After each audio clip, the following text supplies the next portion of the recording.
guys, this is Heather with Random Acts. I'm going to start by saying I know this is not an ideal setup to make a video. I don't really do videos. This camera is mostly for video chatting my sisters. But I know that there are people having trouble with the Penguin machine, threading it and getting it going. And so I just wanted to make a video of what I do that maybe that'll help people be able to enjoy their machines. So to work with this machine, I use a yarn needle with a small eye. Not the yarn needle that came with the machine. Its eye is way too big to get through here. Needed to get between the white and the first pink. Way too big to go through here, so I do not use it. I also use a crochet hook. You can use the one that came with the machine. I think I threw mine away because I'm not a huge fan of it.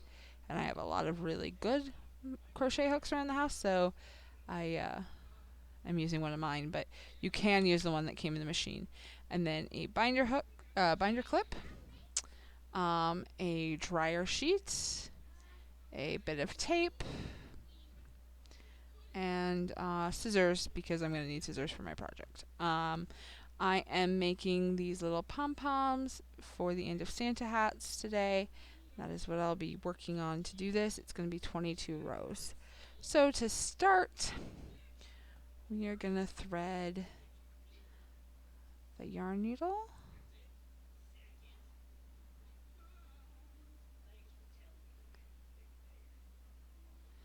And then I'm going to bring the machine a little closer. We're going to go up through both of the loops of the guide. Pull it through. Easy peasy. Then we'll take the binder clip, stick it to the end, shove it through the hole. It's going to help us keep tension as we thread the machine. So, buddy, calm down. As you do any machine when you're threading it, you're going to go for every other one, which is where the crochet hook is going to come into play. I'm going to be using the tightest tension on this project, so I'm going to automatically put my yarn through that on the threader. And here we go. So crank a little bit till it's caught in that first loop. Use your hook. Pull it out and around that hoop. Go.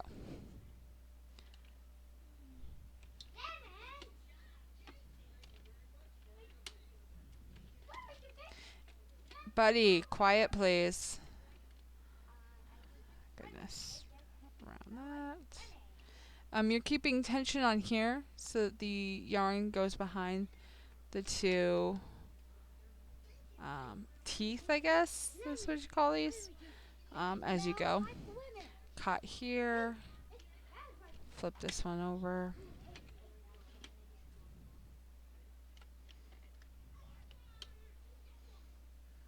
Sorry.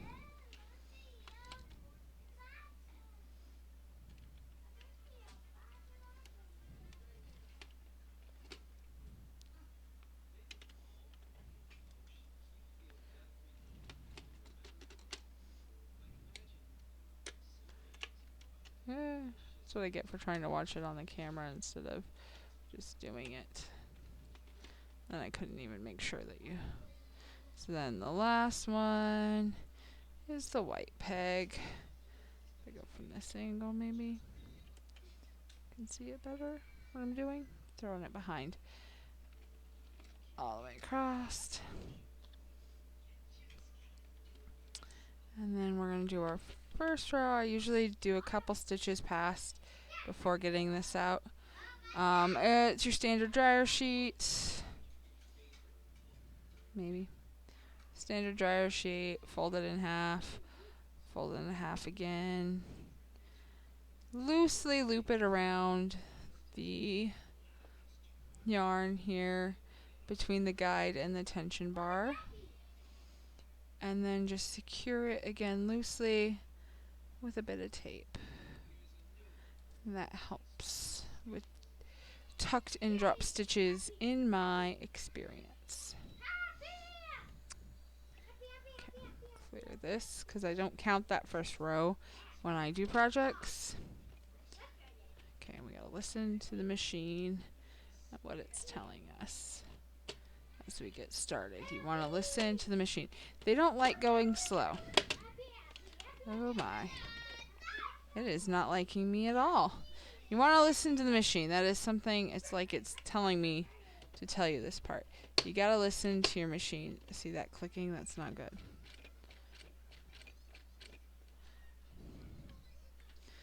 I'm not sure why it's mad either. Just know that it is mad.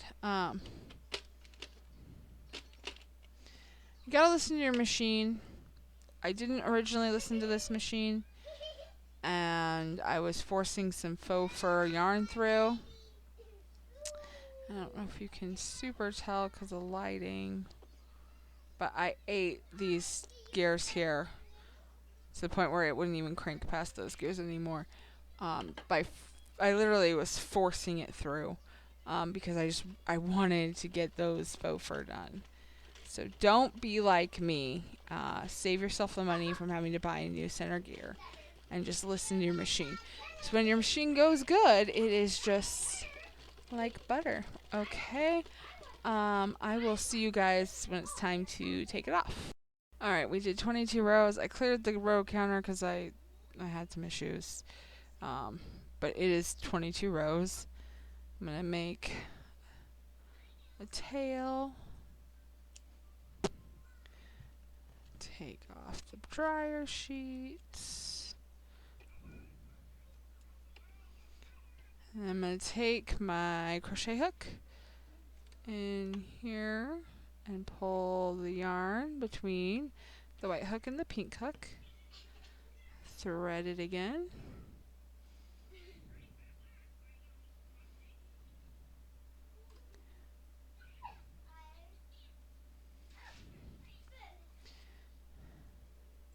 I'm going to hold it up here to pull the tension tight as it catches that white hook. I usually go about halfway, personally. Let's see if I can do this without knocking the camera over. I like to hold the yarn loops. I've dropped too many stitches trying to do this part. I try to hold the yarn loops. I'm going to try and hold my hand in a way that isn't too much in the way as I do this.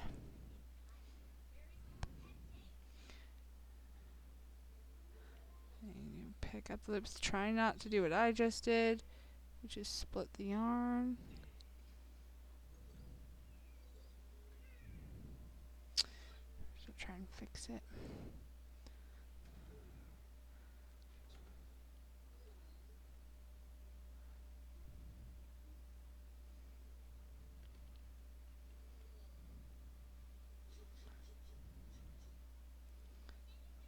Right here, I don't super worry about holding on to the front stitch anymore, or the last stitch, I guess, anymore. But I still like to hold the ones next to it, just because I can get a little rough with my pulling up sometimes, and I don't want to pull off the one next to it when I do that.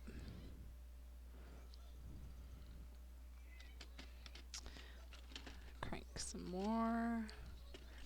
At this stage, I'll just grab a bunch at once.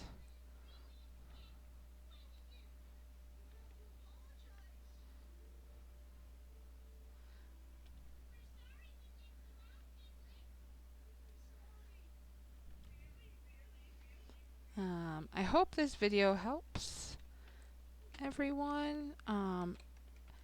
If there's something I didn't cover that you're having particular troubles with and I feel like I can help you, or ask, and if I think I know how to help, I will answer. Because I just want everybody to be able to use the machines they've bought. I really like this guy. He's got his quirks, but I've made quite a bit on him before I murdered it with the faux fur, and then since replacing the gear. You just gotta figure it out. My favorite part, which is the whooshing. There's not a lot of whooshing. for this particular, because there's not a lot there to whoosh, but I love to whoosh. And so then I want it on this side, so I fold it in half.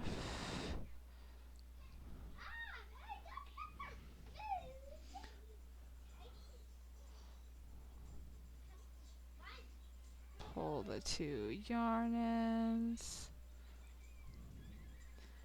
Okay, I need to watch my actual hands, not the camera hands, because I am screwing up.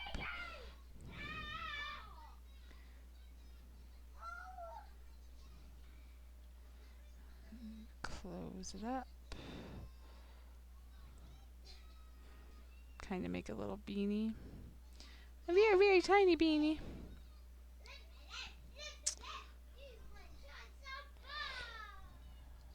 Tie those two together. So you got it nice and tight.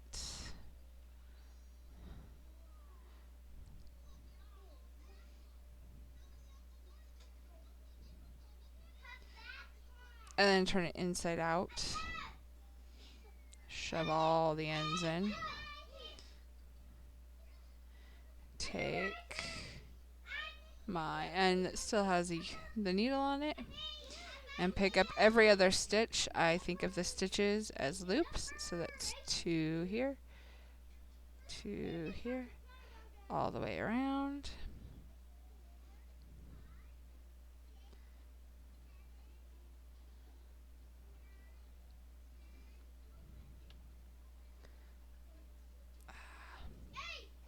Of course, because I'm like, I want to just hurry up and be finished. This video is probably long enough. It's not.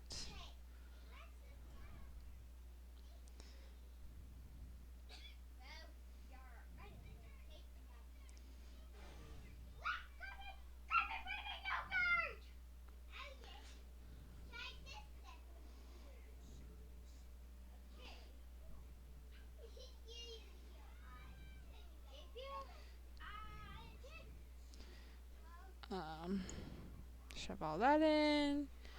Grab a little bit of floof. Polyfill. Standard. Oh, that's way too much polyfill. Grab a little bit of polyfill. I am throwing polyfill everywhere. So I just want to be done. Throw a little, stuff it a little bit with polyfill.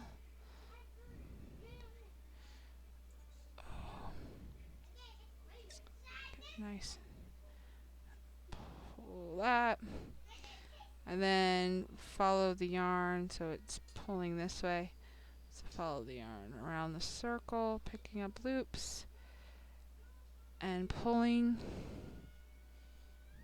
to tighten up this end, and then I will grab a couple loops once I feel like that hole is nice and closed, or as close as I'm going to get it. It's still kind of big.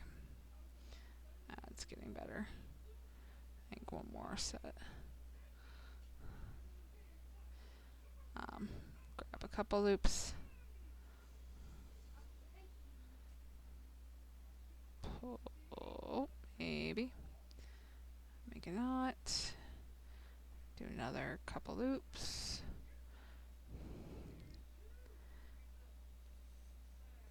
Make a knot, and then for this project I leave the tail because I'm going to need the tail to sew it onto my Santa hat so the little poof is done. I hope that helped. Again, if there's something I didn't touch on that you have troubles with, let me know, and if I know the answer, I'll help. I hope you all have fun with your machines, and thanks for watching.